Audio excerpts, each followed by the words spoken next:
پیدائش کے 3 باب کے اندر یہ لکھا ہوا ہے کہ عورت جو محکوم ہے وہ سزا کے طور پر ہے۔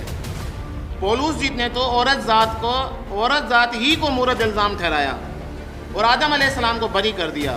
1 تیموتھی 2 باب کی 14ویں ورس میں آپ نے فرمایا کہ آدم نے فریب نہیں کھایا، عورت فریب کھا کر گناہ میں پڑ گئی۔ 1 کرنتھیوں 11ویں باب کی 8 اور 9 میں مرد عورت سے نہیں بلکہ عورت مرد سے، اور مرد عورت کے لیے نہیں، عورت مرد۔ فادران کے اتنے شرمناک بیانات میں نے ابھی جمع کیے، اگر آپ مجھے کہیں گے میرے پاس اتنا۔ عورت ہمیشہ جو ہے مرد کے لیے یا آدم کے لیے ٹھوکر کا، رسوائی کا، ذلت کا اور راہ راست سے ہٹ جانے کا باعث بنی ہے۔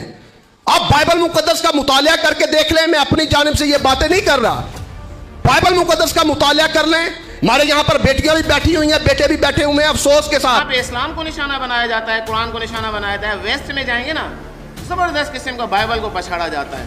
بڑی کتابیں ملی مجھے، بڑی موٹی موٹی کتابیں لکھی ہوئی ہیں، وہ پڑھیں گے تو آپ کا دماغ کھل جائے گا پورا۔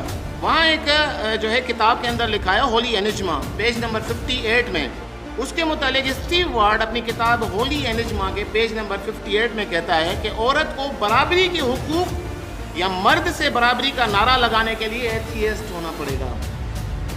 ہمیں مذہب سے باہر نکل کر ایتھیسٹ ہونا پڑے گا۔ اس میں لکھا ہوا ہے، اگر آپ عہد عتیق غور سے پڑھیں گے تو بائبل کے مطابق عورتوں اور غلاموں میں کوئی فرق نہیں ہے۔ جو عورت سے پیدا ہوا وہ کیوں کر پاک ہو سکتا ہے؟ بھائی عورت میں ایسا کیا ہے، آپ نے یہ مثال کیوں دی؟ عورت سے پیدا ہوا ہے جی اس لیے، مرد سے بھی تو پیدا ہوتا ہے نا انسان، دونوں کے کمبینیشن سے پیدا ہو رہا ہے، نہیں جی عورت کا ریفرنس دیا ہے، عورت سے پیدا ہوا ہے تو کیوں کر پاک ہو سکتا ہے؟ یہ ایوب کی کتاب کے اندر لکھا ہوا 25ویں باب کی 4 عبارت میں۔ مکاشفہ 14ویں باب کی 4 عبارت میں لکھا ہوا ہے عورت سے شادی ہونے کی وجہ سے مرد کو ناپاک مانا گیا ہے۔